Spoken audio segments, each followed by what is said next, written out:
EVM विरोधात सोलापूर धुळे मार्गावर आंदोलन झालेलं आहे। निवडणुका बॅलेट पेपरवर घेण्याची मागणी करण्यात आलेली आहे। सोलापूर धुळे मार्गावर टायर पेटवून या ठिकाणी आंदोलन झालेलं आहे। निवडणुका ज्या आहेत त्या बॅलेट पेपरवर घ्या अशी मागणी करण्यात आली आणि हा संपूर्ण महामार्ग जो आहे तो रोखून धरण्यात आलेला आहे। टायर पेटवत आपण बघतो इथं आंदोलन झालेलं आहे। सोलापुरात ईव्हीएमच्या विरोधात हे आंदोलन करण्यात आलेलं आहे। टायर पेटवून हे आंदोलन झालेलं आहे। महामार्गावरची वाहतूक ही यामुळे विस्कळीत झालेली आहे, ठप्प झालेली आहे।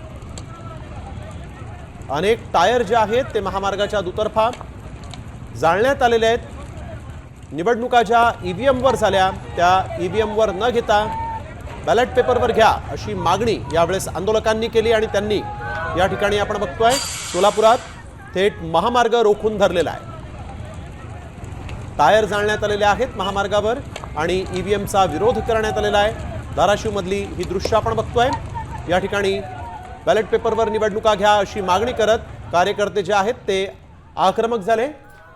बालाजी सुरवसे आमचे प्रतिनिधी आपल्या सोबत फोन लाईन वरून जोडले गेलेले आहेत। बालाजी, आपण बघतोय की टायर पेटवण्यात आलेले आहेत आणि हा पूर्ण महामार्ग जो आहे तो रोखून धरला गेला।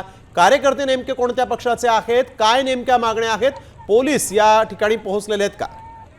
नक्की आपण जर पाहिले तर ईव्हीएमच्या विरोधात आता धाराशिव मध्ये जे तरुण आहेत ते आक्रमक झालेले आहेत। धर्मवीर संभाजीराजे शौर्य प्रतिष्ठानचे जे कार्यकर्ते आहेत त्यांनी सोलापूर धुळे महामार्गावर आंदोलन केलेलं आहे। जर आपण पाहिलं तर चोराखळी गावाजवळ पूर्णपणे हायवे जो आहे तो त्यांनी जाम करून टाकलेला आहे।